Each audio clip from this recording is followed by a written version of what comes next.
মুহূর্তের breaking news দিয়ে শুরু করব, কারণ কসবাকাণ্ডে একটা চাঞ্চল্যকর তথ্য সামনে আসছে। কলেজের সিসিটিভির অ্যাক্সেস এই মনোজিতের মোবাইলে। কেন একটা কলেজের সিসিটিভি অ্যাক্সেস একজন প্রাক্তনীর মোবাইলে কি করে আসে? কেন সিসিটিভি ফুটেজের অ্যাক্সেস পায় মনোজিৎ? কিভাবে তার হাতেই অ্যাক্সেস আসে? মনোজিতের সিসিটিভি অ্যাক্সেস নিয়ে উঠছে একাধিক প্রশ্ন। কলেজ কর্তৃপক্ষের কথাতেই কি মনোজিৎকে অ্যাক্সেস দেওয়া হলো? তবে কি ফুটেজ নিয়ন্ত্রণ করতেন এই মনোজিৎ? সিসিটিভি এজেন্সিকে জিজ্ঞাসাবাদ করছে পুলিশ। এই মুহূর্তে বড় খবরে নজর রেখেছি আমরা মনোজিৎ প্রসঙ্গে, যে একটার পর একটা চাঞ্চল্যকর তথ্য উঠে আসছে, তার সঙ্গেই আরো একটা তথ্য এবার জুড়ে গেল। সিসিটিভি ফুটেজ, সেই সিসিটিভি ফুটেজের নিয়ন্ত্রকের নাম হলো মনোজিৎ। সিসিটিভি এজেন্সির কাছে এবার পুলিশ তথ্য চেয়ে পাঠিয়েছে। কসবাকাণ্ড থেকে এবার চাঞ্চল্যকর আরো একটা গুরুত্বপূর্ণ তথ্য সামনে আসছে।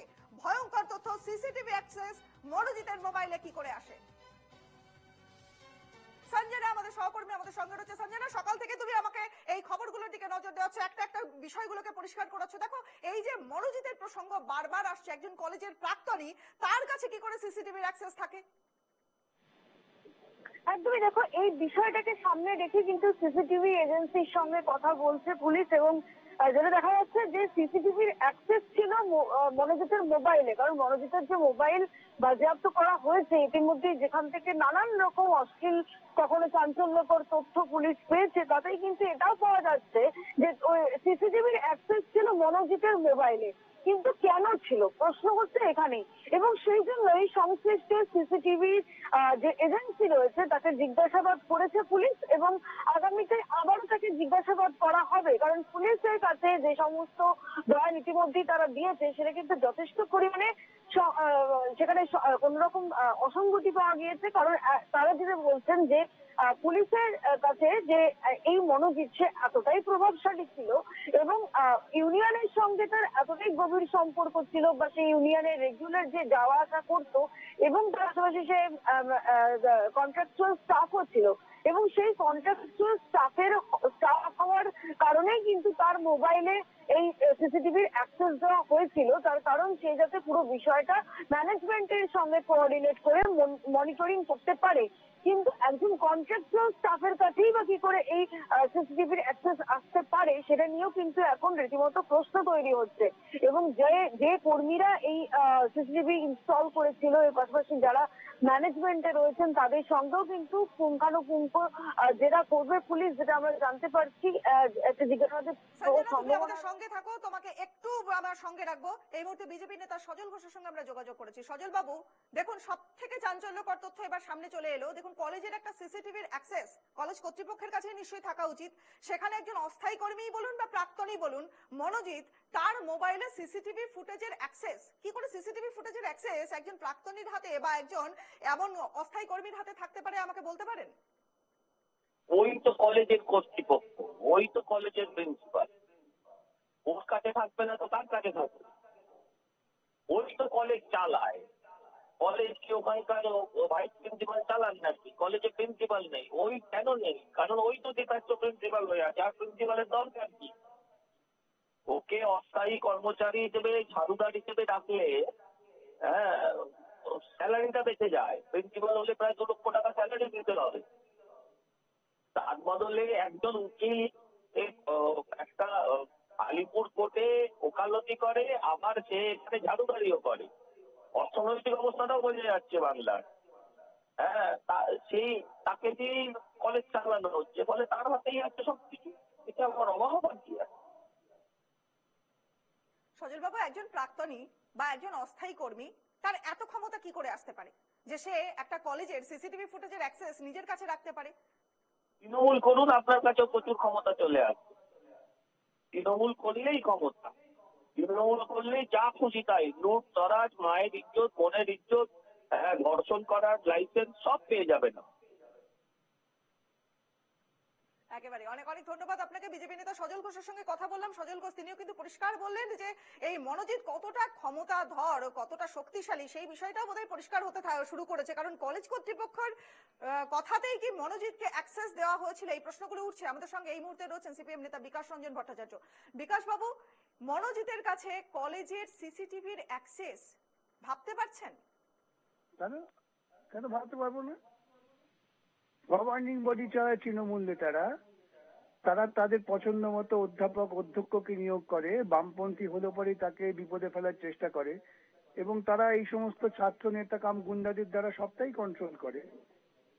তো বিস্মিত হওয়ার কিছু নেই। আপনি পশ্চিমবঙ্গের বুকে যে প্রত্যেকটা কলেজের ক্ষেত্রে দেখবেন একই ঘটনা। এখানে মনোজিৎ ঘটিয়ে ফেলেছে, অন্য কোথাও ঘটে থাকলেও প্রকাশ্যে হয়তো আসেনি, কিন্তু এটাই বর্তমান সময় শিক্ষা ব্যবস্থায় তৃণমূলের আধিপত্যের অন্যতম গুরুত্বপূর্ণ দিক। মনোজিৎরাই কলেজ চালায়, তারা গিয়ে গভর্নিং বডিতে এমএলএ এমপি থাকে, তাদের সঙ্গে কোঅর্ডিনেট করে। একেবারে অনেক অনেক ধন্যবাদ। সিপিএম সাংসদ বিকাশ রঞ্জন ভট্টাচার্য ছিলেন আমাদের সঙ্গে। প্রত্যেকটা বিরোধীদের যে বক্তব্যগুলো শুনছি, আপনাদের শোনাচ্ছি, সেই বক্তব্যেও কিন্তু পরিষ্কার হয়ে যাচ্ছে যে শাসক দলের হাত মাথায় থাকলে একটা মানুষের কত দূর শক্তি বৃদ্ধি পেতে পারে, তার একটা ছবি পরিষ্কার হচ্ছে বোধহয় আরো ধীরে ধীরে। কারণ কলেজ কর্তৃপক্ষের কথাতেই কি মনোজিৎকে অ্যাক্সেস দেওয়া হয়েছে? তবে কি এই যে ফুটেজ, যে সিসিটিভি ফুটেজ, সেটা কি মনোজিতে নিয়ন্ত্রণ করতো? সিসিটিভি এজেন্সিকে এবার পুলিশ জিজ্ঞাসাবাদ শুরু করেছে। সঞ্জনার সঙ্গে আরো একবার কথা বলবো। সঞ্জনা, বিভিন্ন বিরোধীদের বক্তব্য একে একে শুনছিলাম, আমরা দর্শকদের শোনাচ্ছিলাম, কিন্তু দেখো সেখানেও কিন্তু এই বিষয়টা পরিষ্কার হচ্ছে যে মনোজিতের মতো একজন অস্থায়ী কর্মী, তার কাছে সিসিটিভির অ্যাক্সেস, অর্থাৎ কলেজে কোথায় কি হচ্ছে, সারা দিন কি ঘটছে, সেই অ্যাক্সেস থাকছে একজন অস্থায়ী কর্মীর হাতে। তাহলে কলেজ কর্তৃপক্ষ কি করছিল? একদমই এই বিষয়টাই কিন্তু সামনে রেখে তোমাকে বলবো যে এই মনোজিৎ সেই প্রথমে কিন্তু 2012 সালে অ্যাডমিশন নিয়েছিল এবং তারপরে সে কলেজ ছেড়ে দেয় এবং আবারও সে কলেজ যখন জয়েন করে সেটা কিন্তু 2017 সাল, অর্থাৎ মাঝখানে 5 বছর সে কিন্তু কলেজে পড়েনি এবং কোনো কলেজেই পড়েনি। এবং যেটা আমরা সূত্র মারফত জানতে পারছি, 2017 সালে যখন মেরিট লিস্ট বেরোয় সেখানেও কিন্তু মনোজিতের নাম ছিল না। তাহলে সে কতটা ইনফ্লুয়েন্সিয়াল, যার জন্য সে নিজের প্রভাব কাটিয়ে 2017 সালে আবারও কলেজে এনরোলড হয় এবং তারপর থেকে সে কিন্তু এই কলেজে প্রভাব বিস্তার করে এবং কলেজে রীতিমতো একটা ইউনিয়ন চালাতো। শুধুমাত্র ইউনিয়ন চালানো নয়, কলেজে যখনই কোনো প্রয়োজন পড়তো, কোনো রকম লোকবল প্রয়োজন পড়তো, সেটাও কিন্তু প্রোভাইড করতো এই মনোজিৎই। অর্থাৎ এই যে পুরো ঘটনা, তার কিন্তু অন্যতম মাস্টার মাইন্ড এই মনোজিৎ, যেটা এখন অব্দি জানতে পারা যাচ্ছে। এবং সেই সময় যখন 2017 সাল, সেই সময় বর্তমান ভাইস প্রিন্সিপাল নয়না চট্টোপাধ্যায় তিনি লেকচারার হিসেবে জয়েন করেছিলেন এবং তারপরে তিনি পরবর্তীকালে ভাইস প্রিন্সিপালের দায়িত্ব পান।